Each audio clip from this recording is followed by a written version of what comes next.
Well, good morning, everybody. Welcome back to the ROS Media channel. We are today going to be going into our Saturday 18th webinar Q&A.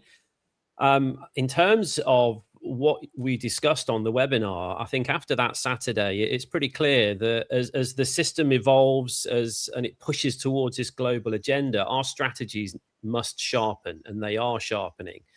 Many of you on the questions that you put in expressed some concerns about the shift from peaceful discharge to a proactive stance in the US courts. And we want to make sure that you understand what that is all about, because we are all about a peaceful exit. We're not all about being combative and fighting the system, but taking a proactive stance is not necessarily fighting. So today we're going to address those concerns. We're going to go through all the questions. We'll leave nothing on the table. I want today, and I'm sure Ian does too, to be about clarity. So you've got the necessary confidence to move forwards if you haven't began your journey with us. And for those who have, we want you to know that this stuff works and that we will deliver. So Ian, great to have you back. Let's get into it, shall we? Let's do it. So in terms of the questions, the first set of questions from Saturday that we've got is really to do with this shift away or shift into the US courts that you've mentioned. And the first question that we've got is, has the mortgage discharge process recently changed from a peaceful fiat settlement to a proactive New York court case using AI-drawn legal papers? No, it hasn't shifted. It's an additional option. So for those who want to discharge their mortgages, I'm giving them another option. If they want to discharge their mortgage and start working on that directly, maybe there's a reason why they want to discharge it, because they're struggling with their budget. We've been talking a lot about the cost of living crisis.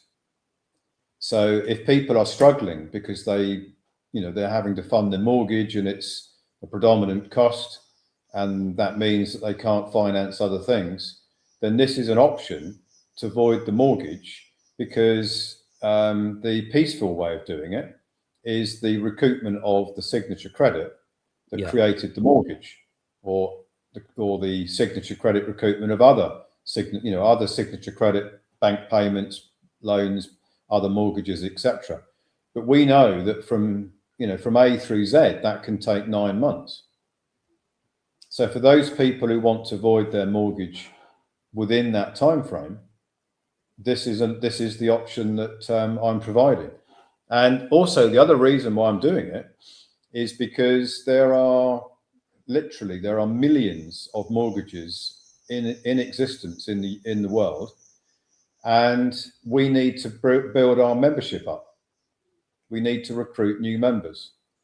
So I think one of the things that I'm observing quite regularly on our webinars is that a lot of the members don't have a comprehension that we need to expand our membership.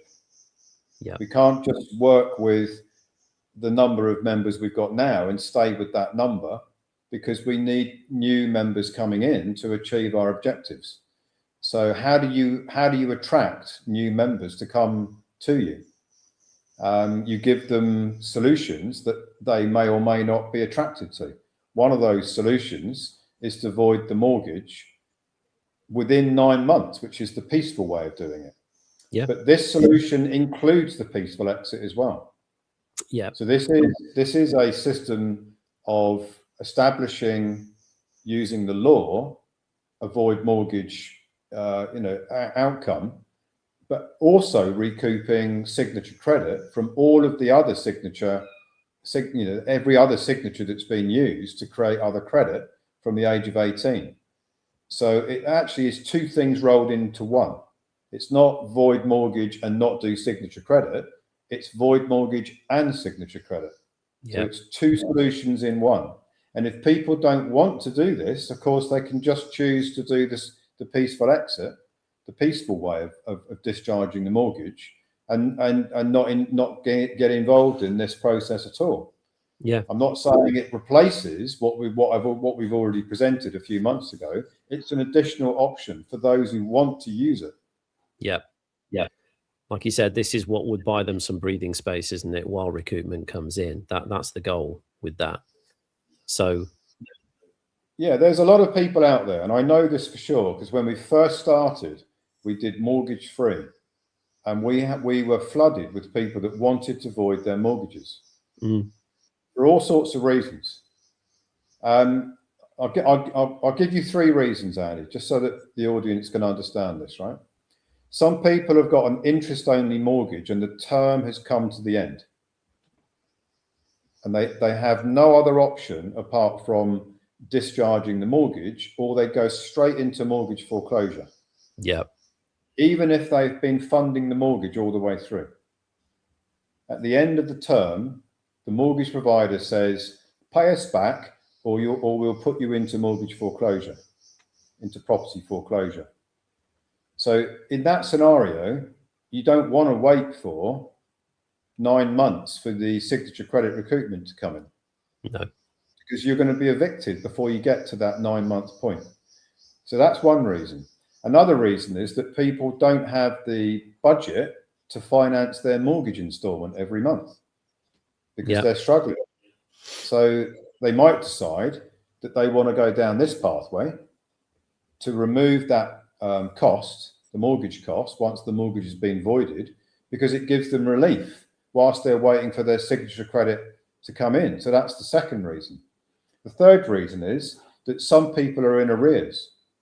So they're not in mortgage foreclosure yet, but they are in arrears on their mortgage. And arrears on a mortgage leads to mortgage foreclosure after a while. Yeah. So if people are in arrears because of the cost of living crisis, this is a solution that can intervene, that can set the record straight, can void the mortgage, and whilst it's going on, there's little risk of the foreclosure event that might be looming down the pathway. So this is a solution for people, many people in different categories. It absolutely isn't replacing the peaceful way to discharge the mortgage. But I got feedback from the members who said, some of them said, can't wait for 9 months in. I want to do this now. Yeah. I need to do it now. I can't wait for 9 months. So that's why I've introduced this for 2 reasons. One is because many people need it now, or they need to start it now. They need to get it rolling now. And the other reason is because we need to recruit new members. And many people want to void their mortgage, even if they're funding it every month and don't have a problem funding it. They just want to void it because they've learned that the mortgage provider never provided them with a loan. So they don't like it. They don't want to keep funding the mortgage when they know that the mortgage provider didn't lend them anything in the first place. Yeah, a lot of people are very upset. They're upset by that. So yeah, there's many reasons why people would want to void a mortgage. And when we were doing mortgage free, and we tried that, and we tried a number of different options there, we got a lot of interest. There's a huge level of interest in people who wanted to void their mortgage. Yeah. So if we're looking to recruit new members and they're not already with us, they might be attracted to a void mortgage option if that's what they're looking for.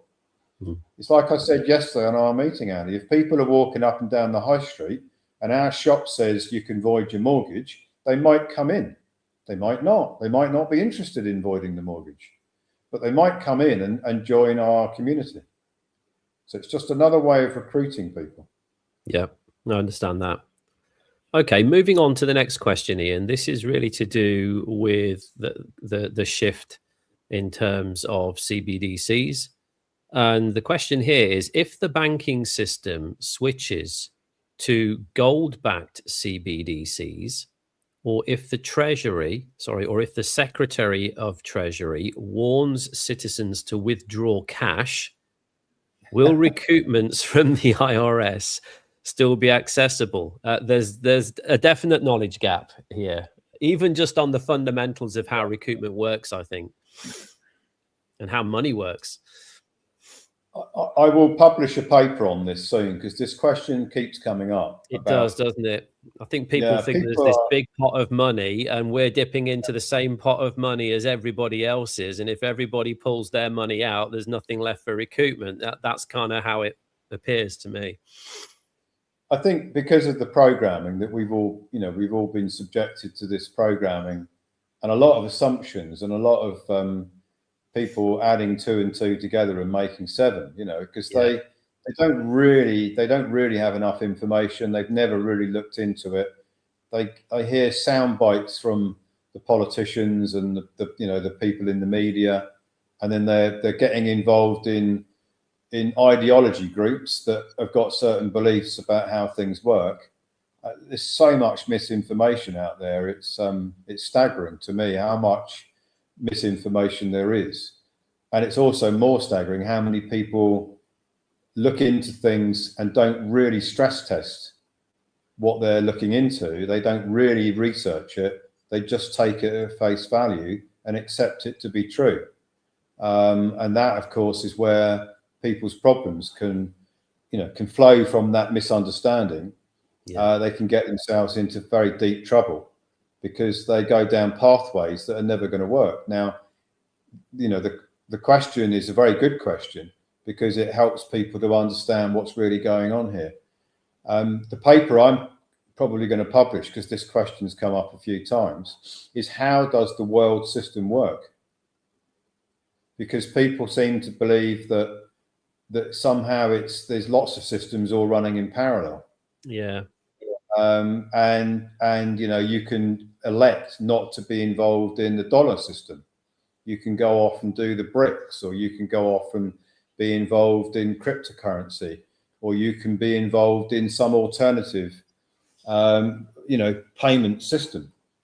The reality of it is, it all comes back to the dollar, because the dollar is the world reserve currency.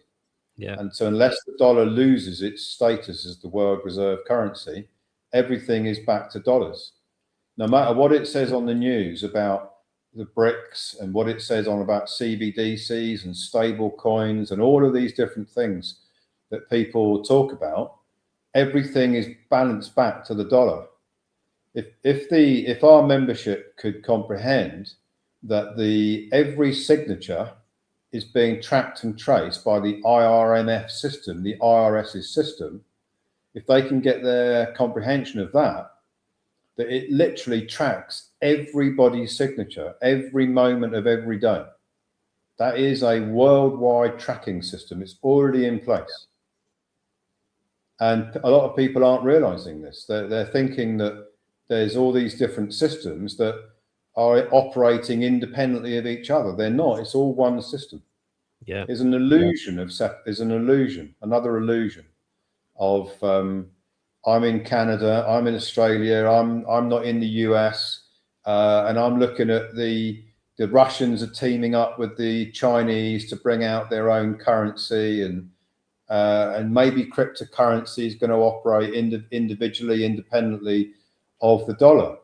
Well, how do you buy cryptocurrency? Exactly. Everything's pegged to the dollar, isn't it? To assign it a quote unquote value. How much is your Bitcoin worth? How much is your XRP worth? It all has a dollar value assigned to it, doesn't it? This is what a lot of people are not comprehending. 1933, the United States went into bankruptcy. And if you weren't in the United States and you knew that's what was going on, you might think, well, what difference does that make to me? Well, you didn't realize that all the banking in the background was linked to the dollar. Yeah. So even though you're banking in Canada, Australia, New Zealand, the UK, the Caribbean islands, your banking is now being linked to the United States because it's the world reserve currency. So even though you may be transacting in other currencies, it's all balanced back to the dollar. Yeah. As we've evidenced by, if somebody makes a transaction in Australia, their clearing bank is going to be selling that as a security to investment banks somewhere, maybe in Australia, and those investment banks then work with the New York investment banks. It all comes back to America, comes back to the United States. Yeah. And that's what a lot of people are not seeing. They're seeing the local transaction, and they're not realizing that it's all in the background, behind the curtain. It's all being linked to the dollar because it's the world reserve currency. If you read the International Monetary Fund reports, they talk about the dollar. This is one of the reasons why the United States is so arrogant. It's why they have the biggest military. If you really want to get into the reason, it's because they want to protect the dollar.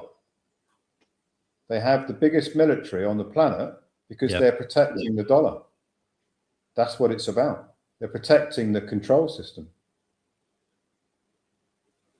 All right. Well, we'll look forward to that report. I think that's going to give some clarity to people just so they can understand how this actually works. Let's move on to the next question. Is it possible for the rules of the system to be changed by the authorities to stop the correction of the ledger? No, I've looked into this in great detail because, many people have said over the last 2-3 years, Ian, it's, you've come up with a genius solution here, but they can just stop it in a heartbeat.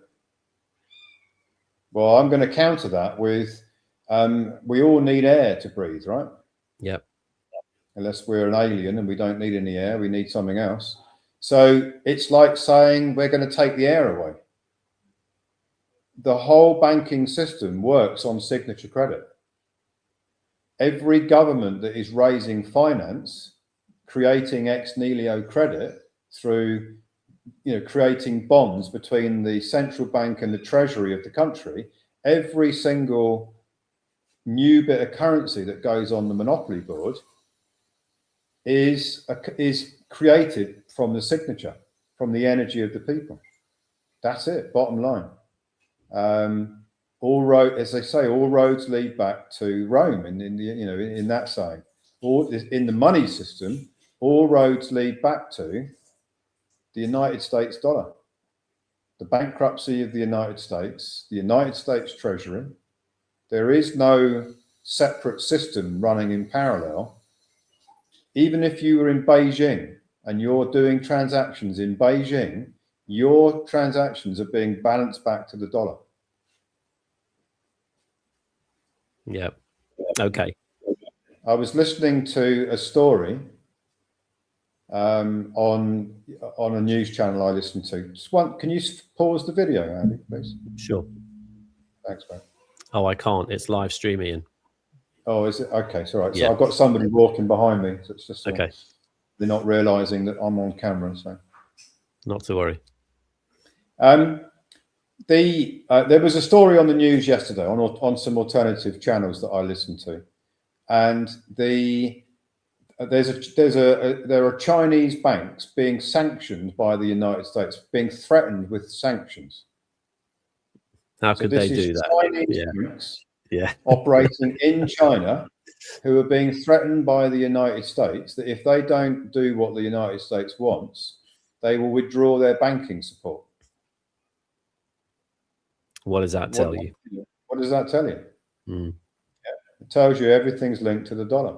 This is why Trump is so arrogant, because the world system is the dollar system.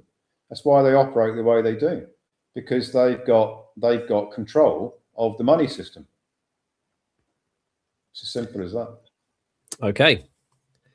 Right, moving on. The next question, and we've kind of answered this at the beginning about the two options here, and that we've got the recoupment side of things, and we've obviously got the court side of things that can be done at the same time if people want that. This particular question is: can members still expect a discharge that avoids direct confrontation with the system, or is legal action now a mandatory requirement for success? Let's just clarify that one more time. So the old way of voiding a mortgage, people would try and go into a battle, into a war with the mortgage provider. So what they, in the old way of doing it, and many people have tried this in all different ways, they go into a battle with the mortgage provider. They make a complaint to the mortgage provider. My mortgage is fraud. You didn't lend me any money. It's a typical argument that people send in that gets rebutted straight away. Or they take up a case against the banks. And I've read many of these cases, right, in all different countries. They go into court and they put forward a presentment to the judge that the bank didn't lend any money. There's no wet ink signature on the contract. The bank securitized the loan, the mortgage, and sold it. So therefore, the mortgage provider no longer is a lender of anything. All these different ways that people have argued, either with the bank's own compliance department, or complaints department, or with a court. Yeah, and it always ends up the same way every single time. There is a common theme in every single one, and I have looked at a lot of them, and we tried a lot in the past, right? Yeah. The courts, as I said on the webinar, don't care about how the money was created, about securitization, about the registration gap. They don't care that there's a signature or not a signature on the mortgage contract. They don't care about any of those things. All they care about is simple. Is there a charge against this property in favor of the mortgage provider? Yeah. If there is, you've got to pay. And if you don't, you're going to be in foreclosure. Yeah. It's as simple as that. It doesn't matter what argument you take in the courtroom, you're going to end up in that at that point where the judge is eventually going to say, I've listened to all of your arguments, I've listened to all of your presentments, and they might all be true, but it doesn't matter because there's a charge against the property. So what we're doing here is we're not trying to go to war in a battle that you're never going to lose. So you're never going to win. Yeah. You're always going to lose it. So in the art of legal warfare, you don't go to war or you don't go into battle unless you've already won the battle or the war. You simply don't do it. It's fundamental. Sun Tzu, who wrote The Art of War thousands of years ago, is absolutely next level genius when it comes to conflict. So you don't go in to try and void your mortgage unless it's already been voided. Yeah. You've already won the battle. So how do you do that? You create a grantor trust that files 1099 OID, which changes the creditor position to the grantor trust, takes the mortgage provider and the investment bank that's holding that security, they become by default the debtors. So they no longer have any standing. The mortgage provider no longer has standing to keep that charge over the property. Because at the top of the ledger, the mortgage has been proven, because of the change in status and standing of who the creditor is and who the debtor is, it's been changed up above any local court. Yep. You've changed it at the IRS. The centre, the bankruptcy trustee, is now in their records showing, bankruptcy trustee meaning the United States Treasury, is now showing that the grantor trust is the holder in due course, is the creditor of this particular mortgage. And you've got a securitization and holder in due course forensic report that proves that. Yeah. And that is what you take to New York. You don't go to New York arguing about the bank didn't lend me any money and there's no wet ink signature on the contract or anything of that nature. You go to the court with proof and evidence that the mortgage the creditor position is now in the grantor trust, holds that creditor position. So you've already won. You've won the argument before you've even had it. Yep. So unless the New York court completely railroads it, which is very, very difficult for them to do that, because the facts and evidence are in the forensic report. So unless it's railroaded, that is now, the battle is now being won. Yeah. Then you take that winning hand back to the local, back to the mortgage provider, and you provide evidence to them that the mortgage has been discharged at the top of the ledger. And you've got the evidence of it happening. So you're now not making a complaint saying you didn't lend me any money, I didn't sign a contract, there's a registration gap. You're presenting to the mortgage provider that the mortgage has been discharged and the creditor position is now with the International Grantor Trust. So how are they going to defeat that? Well, they can't. Well, the facts reveal that that's exactly the position that the mortgage holder is in. Yeah. Now, they might deny it, and they might say, we don't believe you, and they might make up excuses. But if that were to go to court, which it may need to, if the mortgage provider is going to deny the reality and the truth and proof without any doubt at all, the proof is there in black and white. If they were to do that, then every single court would have to railroad the truth on record. Yeah. On record. All of these court cases are recorded. A lot of people don't realize this. I know. If you go to Bailey, every single court case, unless it's been scrubbed from the record, is recorded. Because the lawyers and the barristers and the King's counsels, they learn from all of the previous cases. So unless it's completely railroaded and is scrubbed from the record locally, every single one of these scrubbed from the record, no record of it at all, they're going to have to uphold the law. Yeah. Or they're going to have to avoid taking the case if it were to go to court in the local area. But it shouldn't need to go to court because it's been discharged at the top of the ledger. Very powerful, very elegant, I feel. Okay, let's move on to the next section, Ian. And the next section is really to do with the envoy protocol in most. Questions about jurisdiction, questions about how should an envoy respond in certain cases. So this identity move, this identity shift, the first question here is to do with jury service and jurisdiction. How should an ROS envoy respond to a UK Crown Court jury summons when a request to be excused as a ministerial ambassador has been rejected? Well, what a good question. That is, it's a really good question, because I think a lot of our members are looking at the envoy protocol because they're reading and they're being misled by other groups out there who say that you can change your status. Yeah. That you can become like a state national, or you can become, you can completely separate yourself from the birth certificate construct. The envoy protocol doesn't do that. The envoy protocol establishes the office of the general executor. The birth certificate construct is a decedent estate.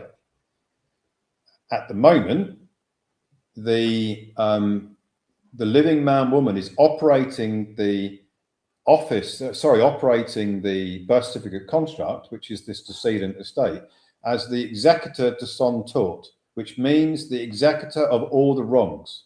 Yeah. So you're the agent for a principal. The principal is the birth certificate construct. The living man woman is the agent, and the agent is operating the principal, and the principal is using the name of the birth certificate construct, the name on the birth certificate, the surname, family name, as if it were them. It's called holding out in the law. Yeah. You're holding out that you are something that you're not. Yeah. So the envoy protocol corrects the record, but it doesn't change the nature of the agency It No. doesn't remove the agency between the living man, woman, and the birth certificate construct. All it does is cleans the record up. It's a declaration to clean up the record. Clausula rebus sextantibus is a declaration that in the past, the use of that name was a mistake. Yeah. The use of that name going forward is now on the basis that the general executor, the office of the general executor, the living man, woman is occupying the office of the general executor over the decedent estate. That is now basically it's elevated its status, and it's also an envoy for the Republic of Old Souls. Now, does that mean that the jury service, which is the jury service, is for the birth certificate construct because it's on the Monopoly Board? Anything to do with any jury, court case, bank account, everything's on that Monopoly Board, that artificial Monopoly Board. So the living man, woman is now is occupying the office of general executor over the decedent estate. The decedent estate is the person, the birth certificate construct, that can go into court. So a lot of people have formed a belief because they've read other people's papers that you cannot now represent the birth certificate construct. Yeah. You can, you have to. How do you operate on the Monopoly Board if you're not? What you're doing is you've cleaned the record up and you're putting new pieces on the Monopoly Board that you can use for your recoupments and your private treasury. So that's what you're doing. You're not trying to remove the birth certificate construct from the Monopoly Board, and you're not trying to deny that you're connected to it. You can't. You can't get rid of the agency. It's there whether you like it or not. It's just a feature of how it's been set up. Well, if you could get rid of the agency, you wouldn't be able to do recoupment, would you? Well, if you got rid of it, if you were able to, and I've never seen anybody achieve it, if you were able to, then you wouldn't have any right to recoup signature credit from the age of 18, because what you're really saying is the living man, woman is transferred their energy onto the Monopoly Board through the birth certificate construct, and now I don't want anything to do with that. Yeah. Because I want to correct my status so that I'm no longer the living man connected to that birth certificate construct. Yeah. Even if you could achieve it, which I've never seen anybody pull that off. But if you did pull it off somehow, now you've just given away all your signature credit from the age of 18. Because you've got no entitlement to it. And trust me, you don't want to do that, because we're going to be talking about that on Saturday. Ian and I are going to be doing a webinar this Saturday, all to do with the signature credit recoupment going back to the age of 18, in conjunction with 2 other of our protocols. This is the flagship for everybody. So look out for that one. We'll talk about that at the end today. Okay, so let's move on to the next question then. Beyond the IRS, which agencies, DMV, SSA, Treasury, Birth State, which agencies must receive a declaration that the individual is alive and the corporation has no agency? Again, misunderstanding. Knowledge gap. Yeah. The declaration of envoy status just needs to be made to let's just say senior figures of the government in the country you're in. Yeah. It doesn't really matter who they are. You just have to you just have to make that declaration. If you think of it, as I've mentioned before, when Germany wanted to invade Poland and the British declared war, they just declared it and everybody knew that it had been declared. They didn't have to keep on declaring it. They just did it once. And that's what you're doing with the notice. You're just making a declaration. It goes to the Secretary of State. It goes to some other high profile members of the government. That's it. Now, in next month, they might have left the government and gone off and done something else, but it doesn't matter. You don't have to keep on making the declaration every time somebody leaves the office. because the office doesn't go away. No. The office of Prime Minister doesn't go away. Prime Ministers come and go. The office of President doesn't go away. Presidents come and go. So you've made a declaration to an office. So this is what a lot of people aren't realizing. Yeah. When you write to a public official, you're not actually writing to the man or the woman. You're writing to the office of the Secretary of State, the office of the Prime Minister, the office of the King. Yeah. Every public official has an office. We've all have an office. Every man and woman on the planet has an office, because the office sits above the birth certificate construct on the Monopoly board. Yeah. So you're writing to the office. You're not writing to the man, the woman. You're writing to the office, and that is a declaration. It's like the British declaring war on Germany. They are writing to the office of the state of Germany, or they're making a declaration to the state of Germany. You don't have to write to all the politicians and keep writing to them every time they come and go. You've just made a declaration. That's it. It's as simple as that. Okay. Excellent. Right. Let me look at this question very quickly before I read it out, because again, I think there's a knowledge gap here. Right. Okay. I'm going to read this anyway, Ian, because I think we need to clear some of these things up too. It says, for those already deep into the I Am Free program, which, as we know, is no longer available. For those already deep in the IAF program, is the Envoy protocol still a required step for total sovereignty? It's a complementary part of the three foundational protocols that we're offering: Envoy, Asset Fortress, and Currency Creation. It complements that, and it complements if you're going to do a void mortgage process, it complements the void mortgage process.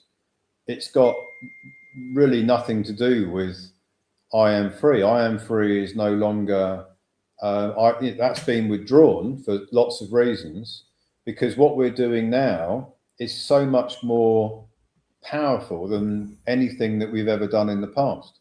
So that, we need to move on from the past. We've evolved to what we're doing now, and the remedies that we have available now work together. There is a synergy. Yep. And it doesn't matter what's going on in the past.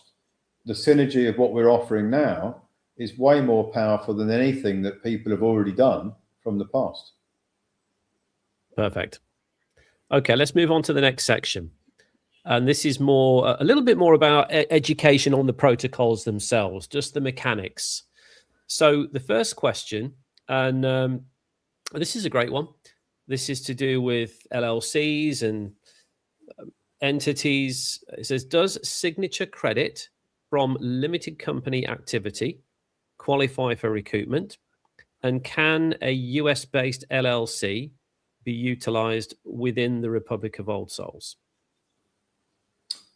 So there's two parts to that question. The first part is any signature qualifies for credit, signature credit recoupment. Yep. Whether the signature is is the signature of a shareholder of a LLC, whether it's a limited, any kind of construct, commercial construct. Yep. The signature is the signature. It doesn't matter whether it's a bank account connected to the artificial construct. It doesn't matter whether it's a bank account connected to a business of some sort, some kind of a company. The signature is the signature. Yeah. That's the first part of the question. The second part of the question is in relation to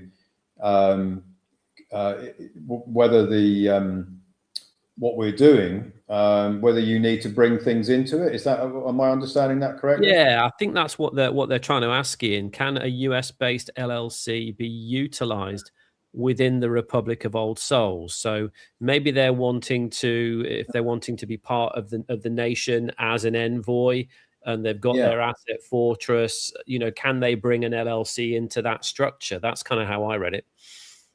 So I wrote a research paper on this recently, because some people have got an LLC, or they've got a limited partnership, or they've got a standard limited company, and they want to keep that because they've got they've got some kind of export license, or they've got some kind of tax advantage like VAT, or some kind of tax framework that they want to keep. So how would you integrate that with the if you're looking at the Commerce Protocol, for example? If presumably these people are in business, if they've got an LLC, they can use their LLC to invoice their customers, receive the fees, however they get paid now, and then the LLC can make donations to the 508c1a ministry, which is integral with the Commerce Protocol. And that's a donation. It's a tax relievable event, a donation. And that means that the LLC is still operating on the Monopoly Board, doing whatever it's doing now, doesn't have to change. It just makes donations to the 508c1a ministry, which is a component of the Commerce Protocol. Now that can then move from there into the recoupments, into the asset fortress.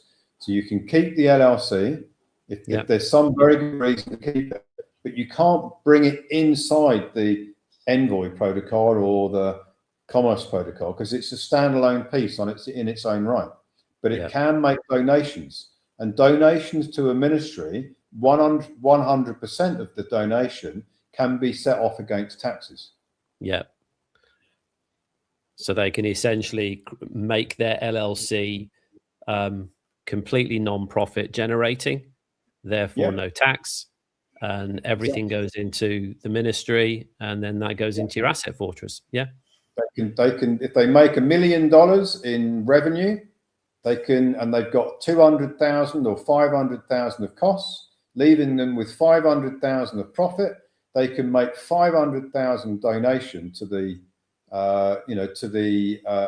to the 508c1a, which is the ministry, their ministry as part of the Commerce Protocol. And now they've wiped out their entire tax base. Or the other way of doing it is every dollar they collect in their LLC, they pay it to the ministry as a donation, and then they get the Asset Fortress Protocol to finance all of their costs, which can then that's signature credit, and then they recoup those costs back to the back in the circle, in the loop, back to the Asset Fortress Protocol. There's two ways to do it. Well, that latter one would be a better way to do it in reality, because you're creating more signature credit recoupment doing it that way, aren't you? If you're moving revenue as opposed to just profit. I mean, now you've got your entire business overhead coming out of the Asset Fortress Protocol, which can all be recouped as signature credit. I mean, it could be in the LLC as well. There is a way of doing it in the LLC, but without knowing the circumstances, it's difficult to say. But generically, you can keep an LLC and use that exactly as you are now, and then just make that LLC make donations to the 508c1a as part of the Commerce Protocol. Very elegant. I like that. Okay, next question, Ian, is to do with commercial mortgage discharge. Is it possible to void or discharge a commercial or semi-commercial mortgage worth approximately £1 million? Mortgages are mortgages. You know, they're different types of mortgage, but the principle of how the credit was created, the principle of creating a grant or trust, filing 1099 OID, correcting who is the creditor at the top of the record to the grant or trust. It doesn't matter whether the mortgage is commercial, semi-commercial, residential. Mortgages are mortgages. The investment banks still trade the mortgage securities in the same way. They're all cars. They're just different types of cars, basically, in my analogy. Okay. Next question to do with mortgages. If a mortgage is held by two people, can it be voided if only one person chooses to action the protocol. We've had this before. Yeah. So, you know, there is a joint and several liability in a marriage. That's why a marriage is a contract. Yep. Yeah. Sorry to be unromantic, but marriages are just contracts. They're just commercial contracts, right? Yeah. Between two body corporate birth certificate constructs that come together in one. Mm-hmm. So, and that's jointly and severally liable, right? So the husband is liable for the wife is liable for the husband. In a business, the shareholders are liable to each other. Yep. You might have 50 shareholders. They're all liable to each other in the same way as a marriage, the husband and wife are liable to each other. So if one of the members that wants to do this wants to void the mortgage and the other one doesn't want to do it, the signature credit that created the mortgage is going to go back to the grantor trust of the one that did want to do this, that does want to do this process. Yeah. And that is going to change the ledger. It doesn't need both parties to file 1099 OID. And the reason why is because it's the grantor trust that is filing the 1099 OID, not the birth certificate constructs or the living men and women. Yeah. So you don't need to get your partner's buy-in on this to do it. No, you can't 50% void a mortgage, can you? You either void it or you don't. It's either voided or it's not. It's exactly right. Yeah. Okay. Right. Next question. To do with this 3x logic. In redeeming mortgages, is it true that 3 times the face value can be claimed?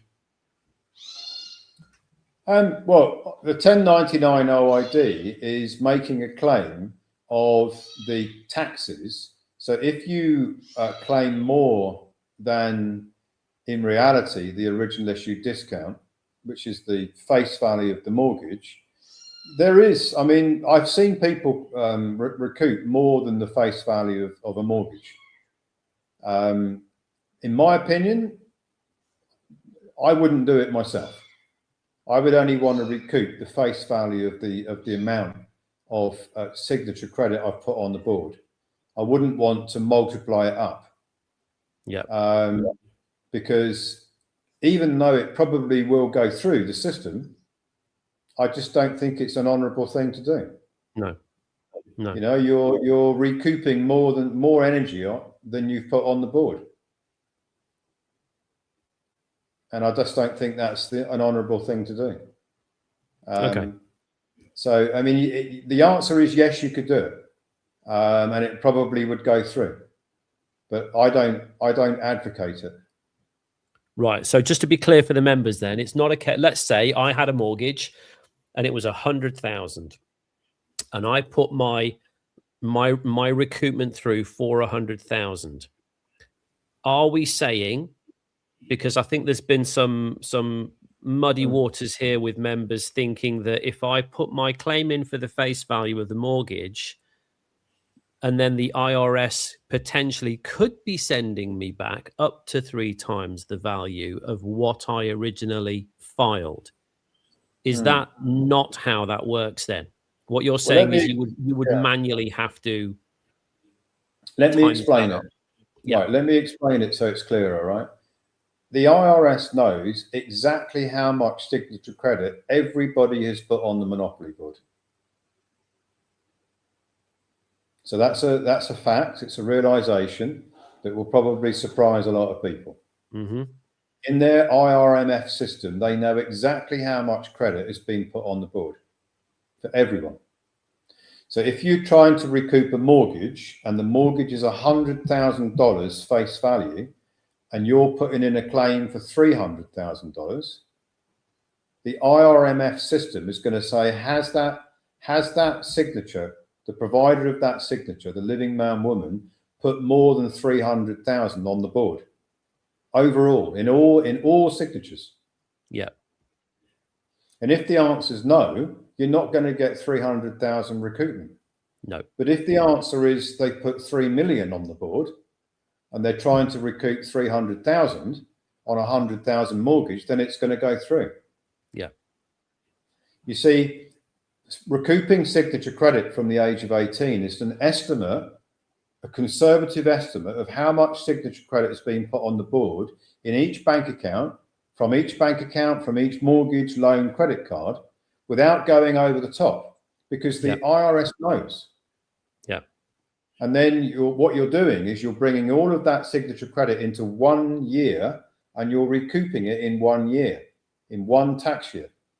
The system already knows what the limit is, what your budget is, basically. Yeah. So if people are only recouping one mortgage and they've had 10 mortgages, then they could multiply that one mortgage recoupment up by 3, and it would go through. Yeah, quite easily. Yeah, because there's plenty of budget left. That is what's going on here. Where people are looking at their mortgage, they're forgetting their bank payments, they're forgetting their credit cards, loans, or there may be the deductions from wages that they had. They're forgetting all the other signature credit that they put on the board, because they're looking at just the mortgage, where I'm looking at everything that's been put on the board. As a total. Yeah. The entirety of the signature credit from the age of 18. Yeah. And we're going to talk about this on Saturday, guys, because this makes it so simple, as opposed to figuring out, I had 10 mortgages and I need to put 10 applications in for each one. A way more powerful, simplistic way of doing this that we're going to talk about on Saturday. Okay, let's move on to the next one, Ian. When transferring large sums, brackets millions, to discharge a debt, how are the funds routed to prevent blocks by lenders citing money laundering or suspicious sources? So I'm guessing this is kind of post-recoupment. I've got my recoupment. It's now in my asset fortress, and I now want to discharge that mortgage and just get it out the way. I want to pay it off, whatever you want to call it. So the peaceful exit is to recoup the signature credit, get it into the asset fortress, and then discharge all of the debt. So we're now talking about the peaceful way of doing it, not the void mortgage way, because the void mortgage way would remove the need to make a transfer from the asset fortress protocol, the trust, and discharge the mortgage, because the mortgage had already been discharged. So if people aren't doing they're not doing the void mortgage part of this process, they're just doing signature credit recoupment and then looking to discharge that way, which is obviously their prerogative. They can do it whatever way that suits their circumstances best. When you go to a mortgage provider and you ask for a redemption statement,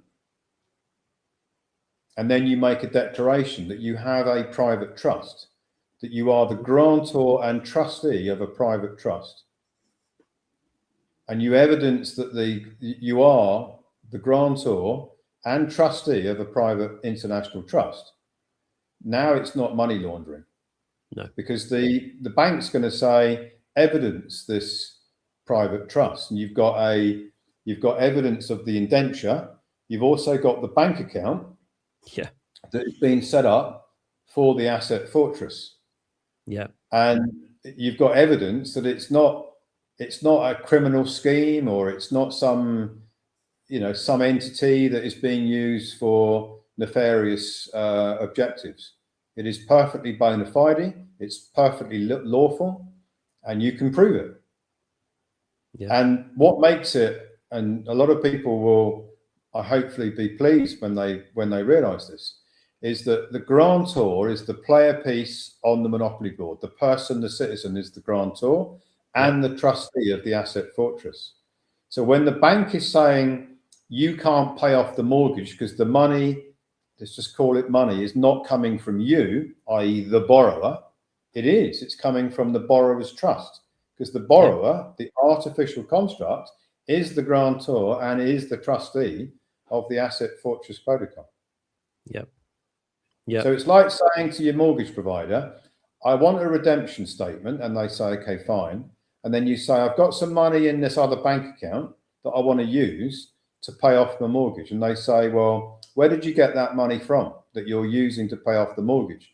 And you say, I got it through inheritance. I got it through savings. I got it through selling my assets. And then you answer that question, and then they're okay, because that's all they need to know is the origin of the funds and whether the structure that is paying the mortgage off is lawful.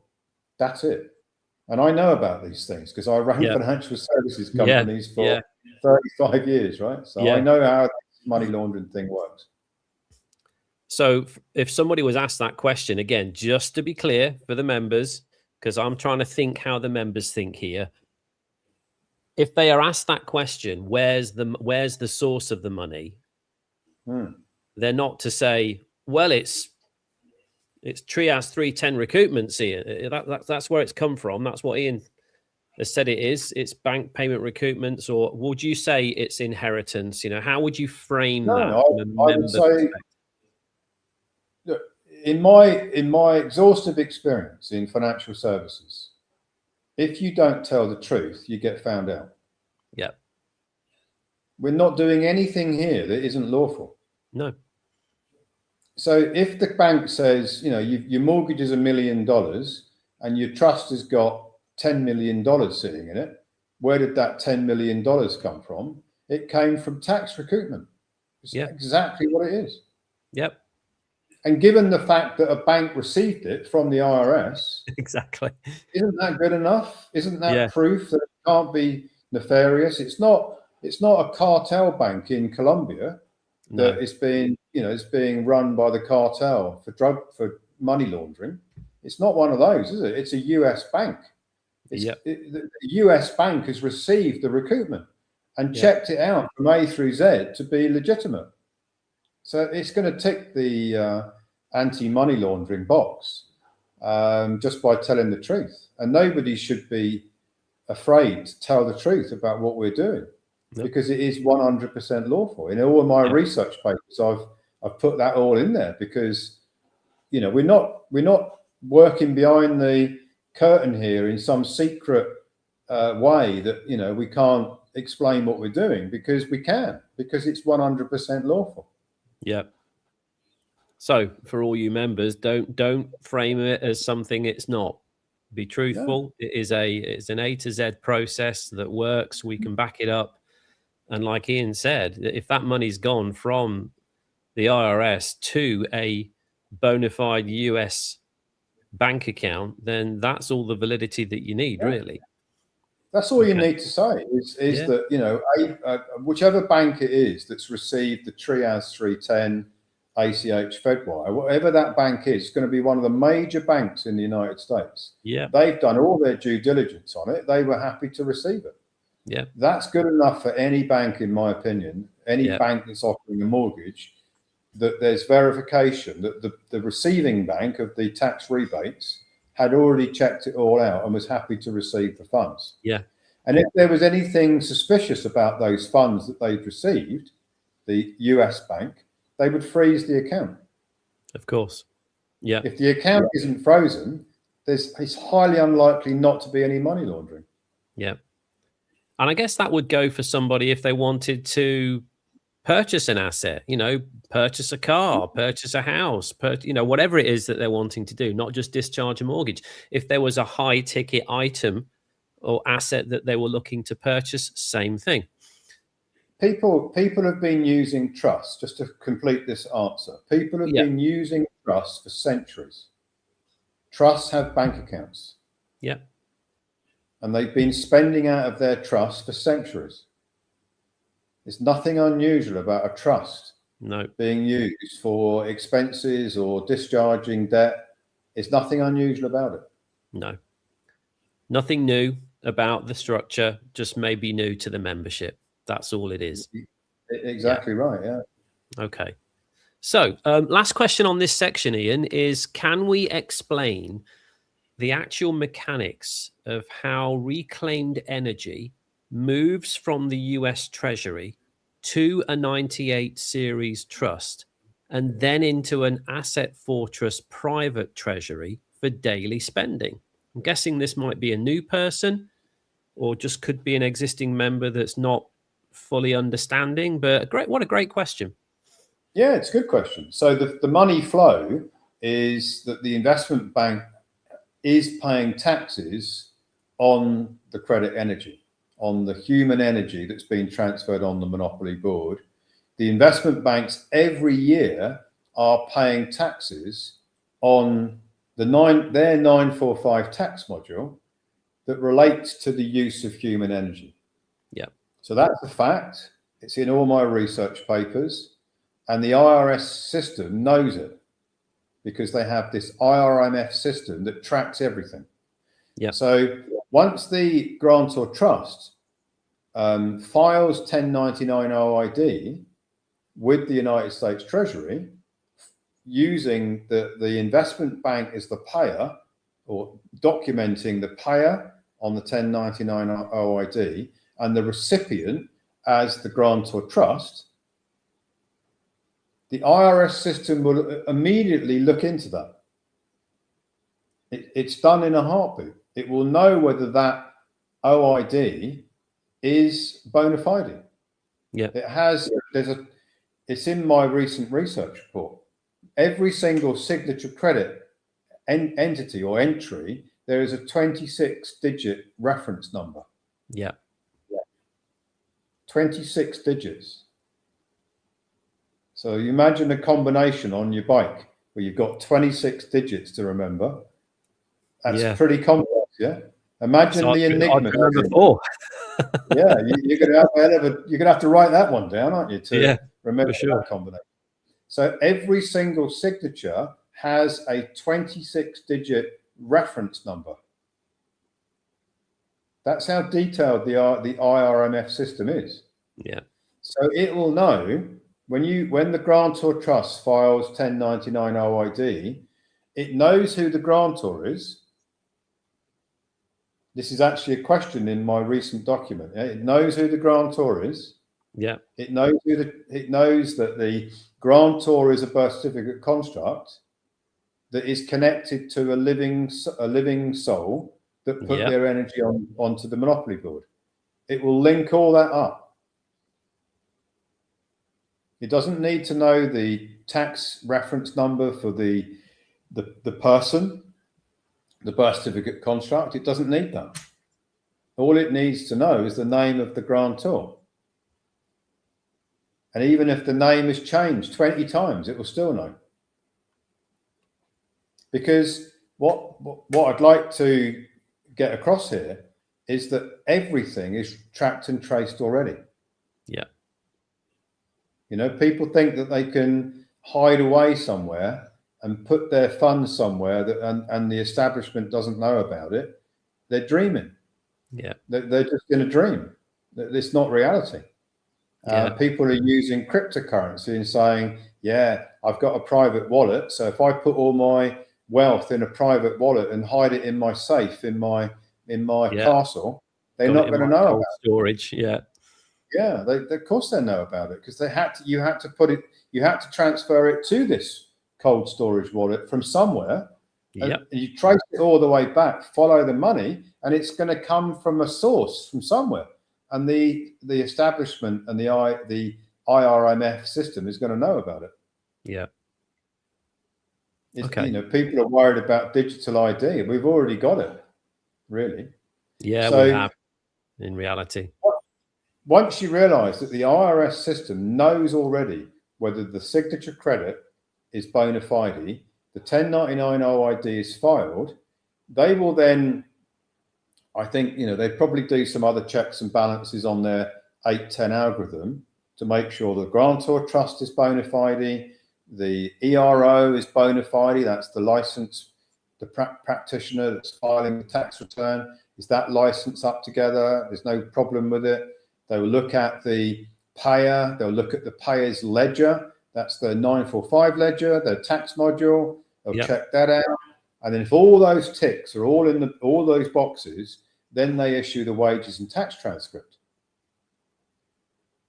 That's the flag that tells you now you're ready. The trust is now ready to file the 1041, which is the tax return for the trust, for the grantor trust, and give the IRS details of the bank account that you want the recoupment to be sent to.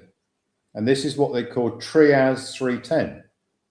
So the IRS have a system of distribution of tax rebate. It's called TRIAS 310. That TRIAS 310 requires bank reference numbers, ACH Fedwire reference numbers, depending on how big the recoupment of tax is. Under $1 million is ACH, over $1 million is Fedwire. Yep. So all of that information is filed with the 1041 by the tax preparer who's got the license, telling the IRS to send that recoupment to the grantor trust bank account. So once the Treasury's distributed the funds to the grantor trust bank account, which is under the control of Ecclesia trustees, because Ecclesia trustees is the trustee for all of the grantor trusts. Now you've got a situation where the funds are received by the grantor trust that's filed the 1099 OID, that then makes a transfer to the Asset Fortress Protocol, 100% of what's been received to the Asset Fortress Protocol, and then a donation is made to the Old Souls Nation out of that Asset Fortress private treasury bank account, which that signature credit, leaving the balance for the member to use and whatever they want to use it for, and the donation that's been made to the assets from the Asset Fortress Protocol to the Old Souls Nation is a signature credit event that can be recouped in the next tax filing in the following year. So you don't lose any donation to the Old Souls Nation. It's just all going around at this level. Yeah, you've not got diminishing recoupments year on year on year. You can recoup your donation every single year as well. So I hope that makes sense, guys. I think that's kind of wrapped that section up, Ian. Thanks for explaining that. Let's go to the next category, and this is a fun favorite of everybody's: timelines. We keep getting the questions. Timeline for voiding a mortgage. That's difficult. It's how long is a piece of string? That's the answer to that question, right? You can estimate how long it would take to set up a grantor trust, to file 1099 OID, to make the grantor trust the holder in due course of the mortgage itself, the mortgage in question. Realistically, I would never expect that to take more than 3 months.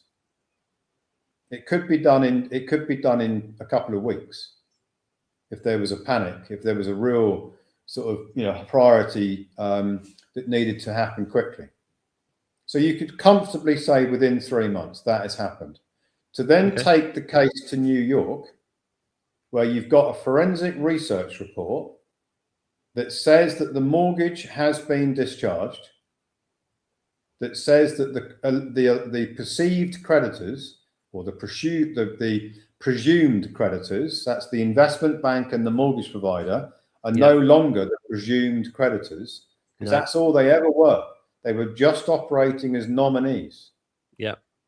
They were operating as trustees for the living man woman who put their energy into the mortgage in the first place to generate they were never the creditor. No.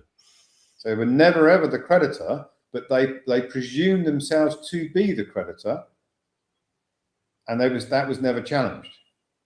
Yeah. So now there's direct proof, because the 1099 OID has been filed from the grantor trust, and the IRS's system has corrected itself. It's corrected who does this credit really belong to. It belongs to the grantor trust. The holder in due course is the grantor trust. So now no other claim of creditor status can be made. There can only be one creditor on this mortgage, and that is now the grantor trust. It's not the investment bank. It's definitely not the clearing bank that provided the mortgage. It is the grantor trust, and it's all in the forensic report. So how is the investment bank or the clearing bank that originally originated and provided the mortgage going to argue with the facts. The facts are the facts. So that's what I said earlier on, is you don't go to war unless you've already won. Yeah. That's Sun Tzu, right? Nobody should ever go into a battle unless they've already won it. You've got to have checkmate before you even start playing chess. That's what you're doing here. Yeah. You're moving your pieces around so that you've got a checkmate before the opponent even sits down at the table to play. Yeah. Yeah. Right. Let's talk about a couple of questions here. One question here is to do with availability of currency creation protocol.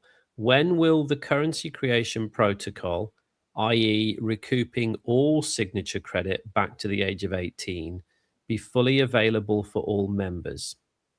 Well, just before I answer that, I didn't really answer the last question. It's between 3 and 6 months. You wrap the whole thing up. You can have 3 months to get creditor status on the grantor trust.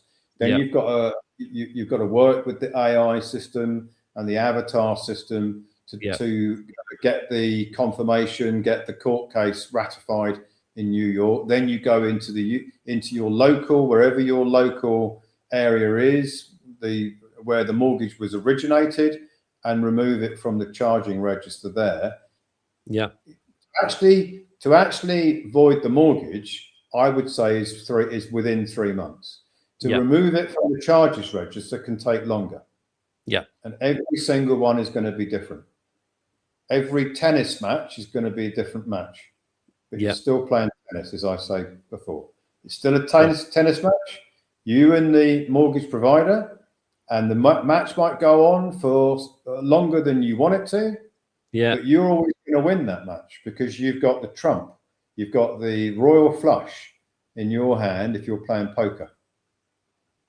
Even if it goes to a tiebreaker and you're in extra time, you'll still win. You're still going to win because you've got the proof that the mortgage has been discharged from the IRS filings. It doesn't get any more powerful than that. So between 3 and 6 months is the answer to that previous question. The current question, I think, is how long does it take for currency creation? Is that can you repeat the question? No, it's when will the currency creation protocol, i.e. recouping all signature credit back to the age of 18, when will that be fully available for all members? From this weekend onwards. So if you're watching this as a recording, what are we now on, the 22nd of April? 21st of April. So by the 25th of April, we're making it available from then, because the next webinar is all about the rolling out the what I've called the Monopoly Game Changer. Yep. And that's going to be Ian and myself, not Ian and Sims. I'm going to be doing that one with Ian this coming Saturday, just in case you're wondering why Sims isn't there. Just to put that one in there. Okay. So another question about sabotage. Were OID filings made in late 2025 affected by the recent sabotage? And if so, when will these be refiled? So any OID filings that were done with the original batch of international grantor trusts have all been cancelled. Yep. Because even though we tried to replace the original trustees with Ecclesia Trustee or ROS Ecclesiastical Trust, the IRS wouldn't do it. Because there is a federal investigation into those grantor trusts, not because of anything untoward with the trust, but because the trustees, the ex-trustees, filed the fraud identity reports again, saying that they were never bona fide trustees of those grantor trusts, which is ridiculous because they all were, and they all knew they were. Yep. It's documented, and they absolutely knew they were the trustees, but they filed fraud identity reports alleging that they had been put in as a trustee of all these grantor trusts without their own knowledge. Yeah. Which is just ludicrous, isn't it? So if that's the case and they've all been cancelled, the next part of that question was, when will refiling take place, or when will they be refiled? It's happening now. It's going on right now. Yeah. It's ongoing. So that everybody can understand this, you can't just file 1099 OID. You have to have a grantor trust. You have to set it up. It can take even in a very efficient period for the IRS, it can still take up to a month to get the grantor trust. Sometimes you get it within a few days. Sometimes it's a week. Often it's a month. Sometimes you have to apply for it 3 times because the IRS sends it back with all the wrong credentials. Yeah. So you've got to keep on doing it, right? So that is where most of the delay occurs. It's not that we sit on our hands and don't do anything. Nothing could be further from the truth. No. It is the IRS system. It's a manual system. There is nothing electronic about this system of getting a grantor trust. No. They've made it difficult and long-winded so that people don't do it. Because they know how powerful it is. Because they know how powerful it is. That's why it's a manual system. Because the people who don't understand the difference between a 98 grantor trust and a regular domestic trust, just a standalone trust that you can set up with the IRS, would probably say, oh, well, I'll just go and do it electronically and get my trust EIN number, a domestic US trust, because I can get that online. I can get it now, I can get it within a few moments of typing the details in, push a button, and it gives me the EIN number. Yep. And it sends you out a confirmation. But you can't do that with an international grantor trust. No. Because you have to apply by telephone or by fax. There is no other way of getting them. Yeah. So that should tell you a lot. They make it There's difficult. a reason for that. There's a reason for that. Okay. All right. Final question when it comes to timelines. And I know we've had this before, but in trueness of form, we said that we would answer all of your questions that you put down for the webinar. So what is the current status and anticipated guide for 22 through to 25 recoupment cycles? What is the realistic time frame for payouts, for actual receipt of recoupments? Is that for receipt of 2022 through 2025 recoupment cycles? Well, that depends on when the 1099 OID is filed. So there isn't. You see, these questions reveal that the members really still not understanding this, right? No. We haven't got 3,000 trusts that all file a 1099 OID at the same time. No. If you imagine that there is a huge factory and some things are partially completed and other things are just starting. Yeah. And some things are ready to put in the box. So if you were to ask the question to the factory owner, when is everything in your factory going to be ready? He might say, or she might say, well, there's certain things which are going to come out of our process within the next few months. And there's certain things that we've only just started working on that are going to be a few months after that. Yeah. But not everything's going to come out at the same time. No. They're all going to, like they did in 2025. And this really answers the question. In 2025, the very first wages and tax transcript came in June of 2025. Yeah. We didn't get 3,000 of them on the same day. No. They came in dribs and drabs. Yeah. So it's like that. That's because the IRS system has done all of its checks and balances and it's ready to send them out. And it's not doing all of our filings all in one batch. No. It's doing them when it's ready to do them. Yeah. So I can't, you see, this is where these questions are so difficult for me to answer truthfully. Yeah. I can't say truthfully anyone's going to get their recoupments on a certain month or a certain week. All I can say is, if you look at the timelines that the IRS works to, it's between 6 and 9 months from when the OID is filed. Yes. In some situations, it can be a lot faster than that. So if we're filing OIDs now in April, realistically, if you just made it conservative and said on average it's 6 months, now we're talking October. Yeah. But some people may get their recoupments before then, because some people have had recoupments through in 3 months. See, I can't determine how quickly the IRS is going to process. No. There are, and I've documented this in my reports, there are time expectations for each step. And we know what they are. But we don't know like that said, the IRS is going to stay with those timelines each step. I don't want to give people answers when they come back in 6 months and say, you said on that interview that recoupments are going to be 6 months, and now we're 6 months and 2 days, and I haven't had mine. You were lying in. Yeah. Yeah, that's not what we want, guys. We want it through yesterday. If you don't understand that already, then you really need to get your head around that. We're looking to build the Freedom Plan, and we can't build the Freedom Plan without your donations from every member's recoupment. That is what we need to push the Freedom Plan forward. We want to be coming on these Q&As talking about questions to do with energy, questions to do with water, questions to do with private communication. That's what we want to be doing, not questions about recoupments. So if you look at the action, not the words, right?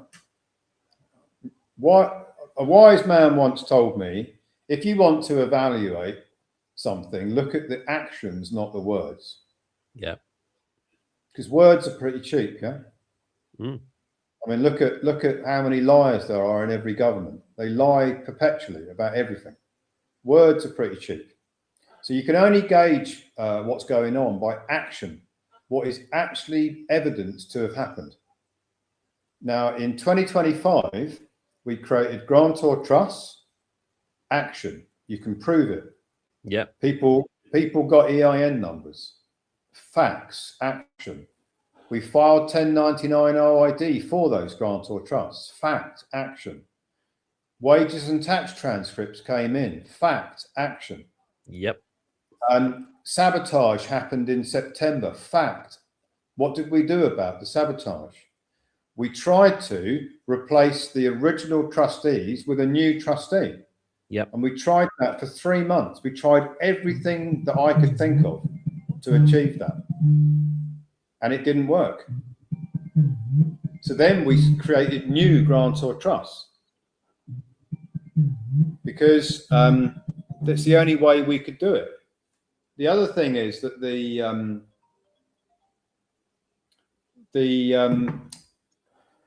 filing license had been compromised. So the ERO license had been compromised by the fraud identity reports filed by the saboteurs. Yeah. So we had to correct that. All of the ERO had to shut that down, didn't he? As far as I can remember. So our ERO at the time, not only was the license compromised, but because of the compromise and because he obviously had other businesses as well, not just what he's doing here, had to completely shut that down and start again. We had to wipe the slate clean and start again. Yep. Every single grantor trust, we had to communicate to all the existing members what was going on. Many people were receiving all sorts of false information from the saboteurs. Yeah. So a lot of the members didn't know who to believe.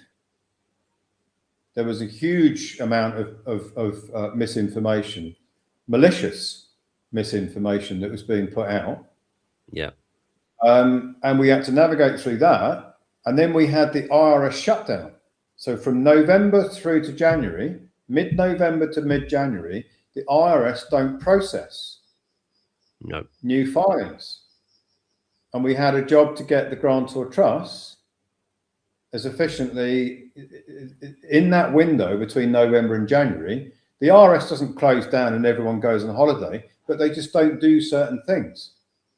They prioritize other things in that window. They don't prioritize what we're doing in that sort of 2-month window. So we had to wait for the IRS to reopen in mid-January before we could crack on and re-establish all the infrastructure.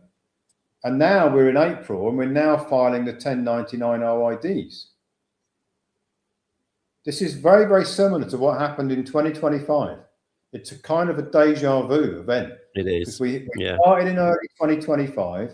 We went through all these different steps because in 2025, we had to replace previous trusts that were set up in 2024. They weren't the right type of trust. No. So that's when we started using the grantor trust in early 2025. I did all my deep research on what type of trust should we be using at the end of 2024. And then in early 2025, we started using the grantor trust.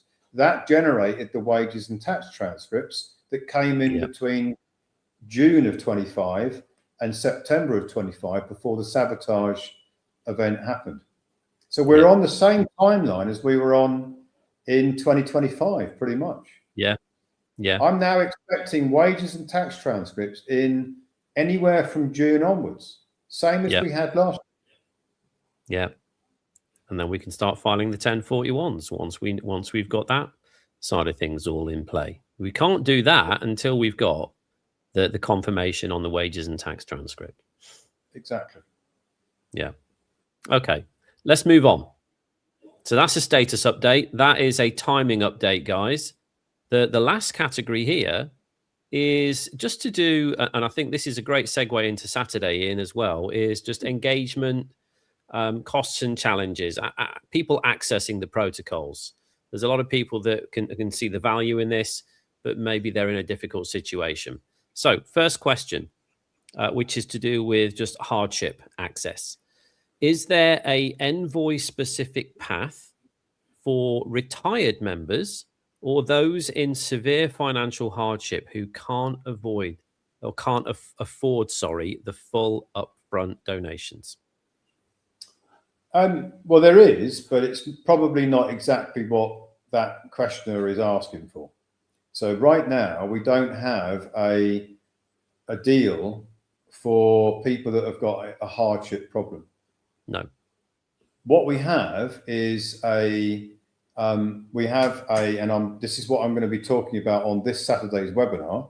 We have a way of reducing the initial donation to get this program off the ground and increasing the back end, which you don't lose, because we've already explained that you don't lose the back end donation to the Old Souls Nation.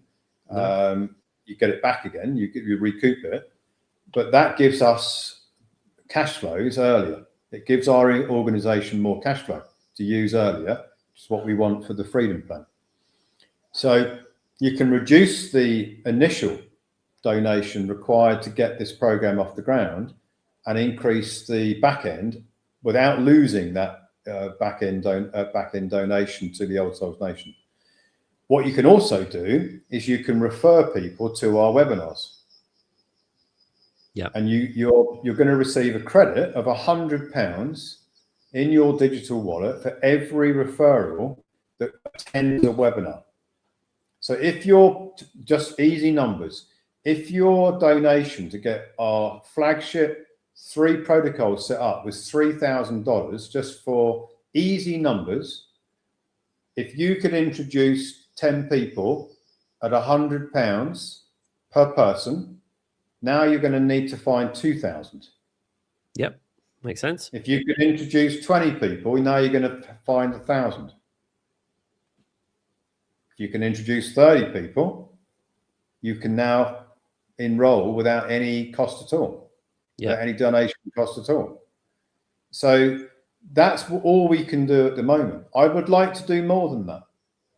but we're not in a position because of the sabotage No. to roll this out without any initial donation to No. hundreds of thousands of people that would roll up and want to do it. Yep.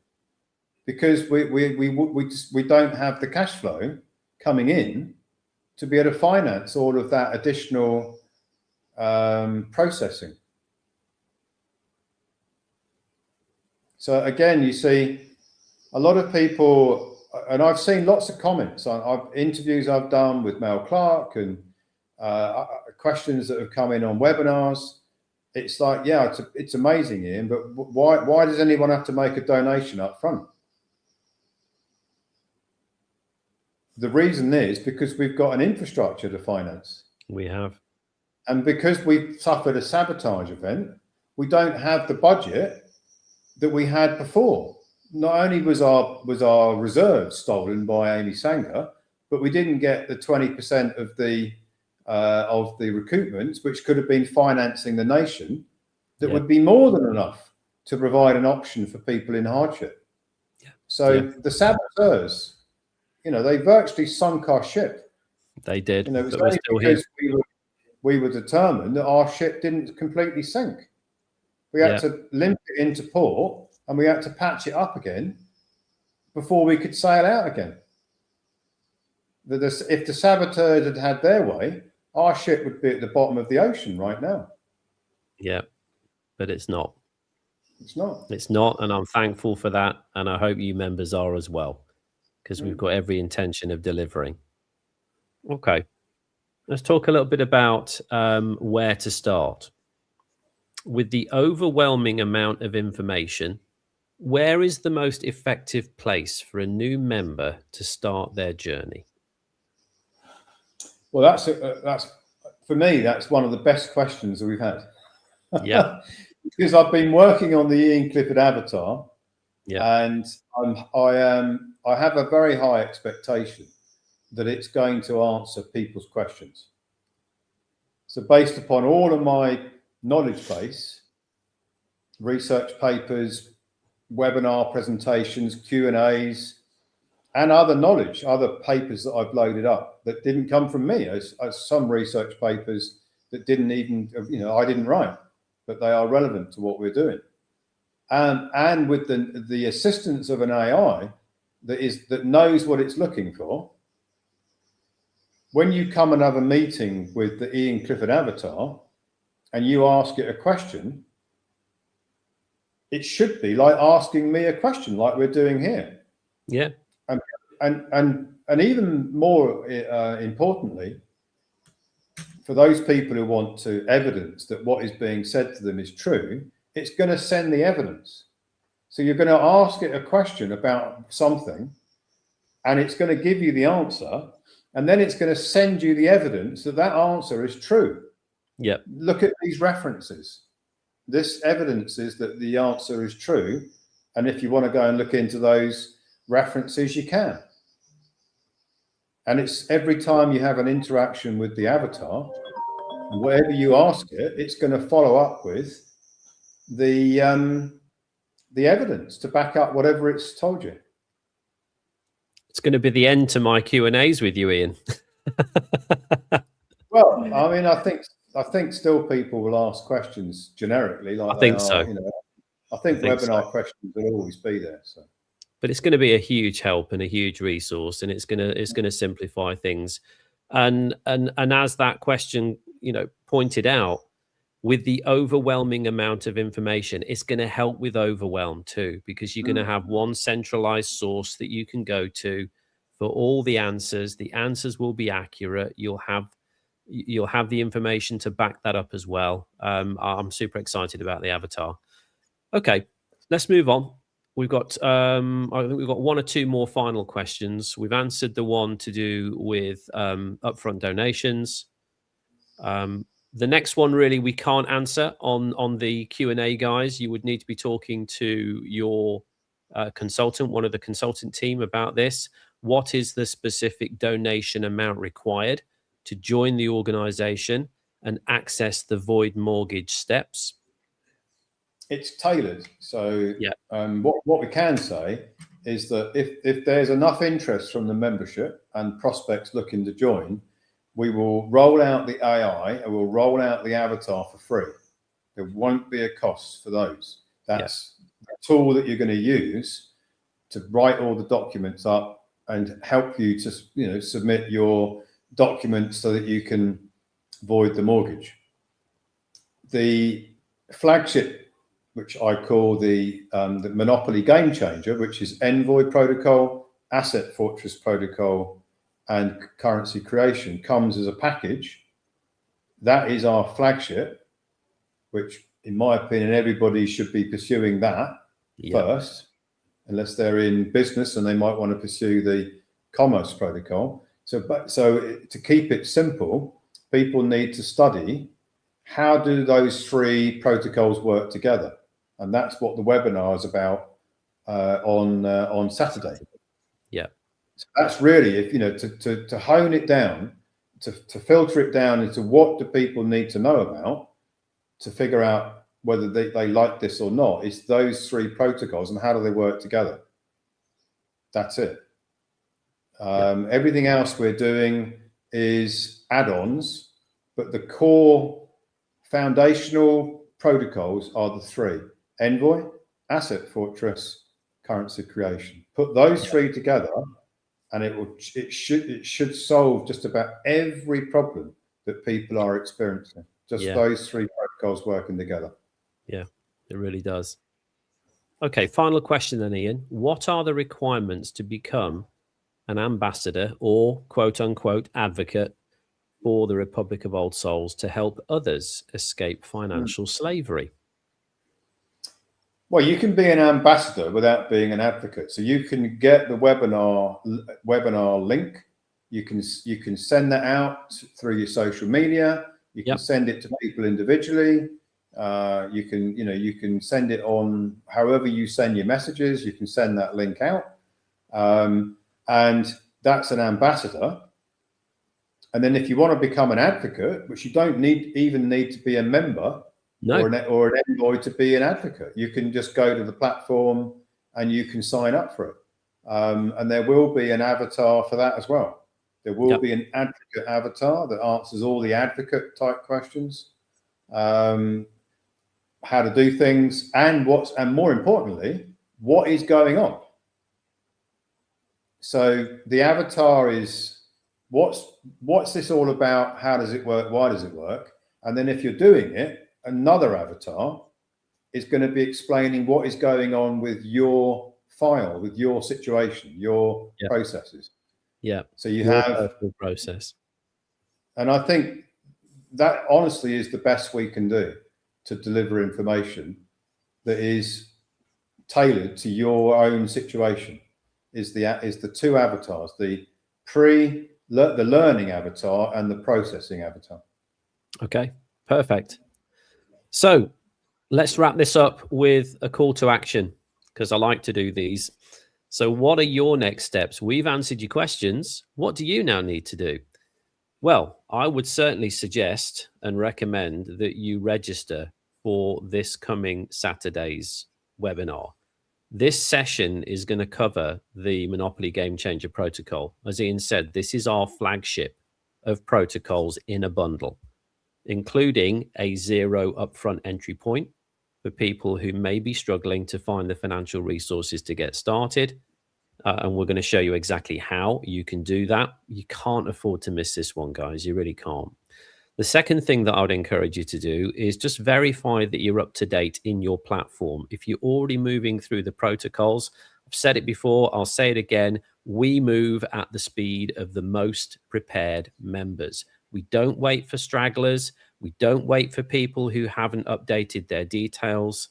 If you have not been checking your platform for important updates or outstanding elements that we need from you, we can't be held responsible for delays in your personal process. Just saying. Said it before, and I'll continue to say the same. And then the final thing that I would say is, as Ian's mentioned, use your personal referral link to share this Saturday's upcoming webinar. Every new member, every new family that we bring into the Old Souls Nation makes our collective positioning stronger. And that is what we want. 500,000, 500,000 envoys for the Freedom Plan. That is what we want. You are the general executor, as Ian's mentioned. It's time to stop asking the system for permission and time to start giving instructions. And you can do that using the protocols that we have. So let me just quickly, Ian, bring up the website, roswebinars.is. If you go to this address, you can register for Saturday's webinar if you haven't done so already for the Monopoly Game Changer. Your referral link to pass that out will be in your members area. Typically, when you log in, the very first page, there'll be a huge pop-up there. You scroll to the bottom, there will be a link that you can register for Saturday's webinar if it makes it easier for you. But underneath that, at the very bottom, will be your personal referral link that you can pass to other people. So that's all I've got to say, Ian. Final thoughts from you before we wrap it up. Well, my final thoughts are that, you know, I just want to get the word out there. You know, I know that if we could introduce this information and these opportunities and these processes that we have available to a much wider audience, we would certainly be recruiting and getting along much faster towards the goal that we have, which is a nation of 500,000. Yeah. Now, I had a question a couple of days ago. Somebody said, "Is that very realistic to get 500,000?" And I said, "I don't see any reason why not, because if you look at the what's the nation in Croatia called? So the name has just drifted from my memory. Liberland. Liberland, yeah. So if you look at Liberland, they've got nearly 2 million citizens of their nation. And what they're doing is nothing. It doesn't even come anywhere close to what we are working on and what we're planning to deliver. Nothing close. And they've got like 2 million around the world that have signed up as a citizen. So why can't we get 500,000 when our proposition, in my opinion, is a lot more powerful in what it can actually achieve for the envoys of the nation. Yeah. So we need your support, guys. We genuinely do. We want your support. We need your support. We need to get the message out there. We can't do this without you. You know, this is a nation, and as a nation, we need to band together to be able to do that. So we will leave that thought with you. Register for the webinar. Get the word out as well with your referral link. And Ian and I will see you on Saturday, 10 a.m. sharp. Looking forward to it. Enjoy the rest of your day, and we'll talk to you soon. Bye for now, guys.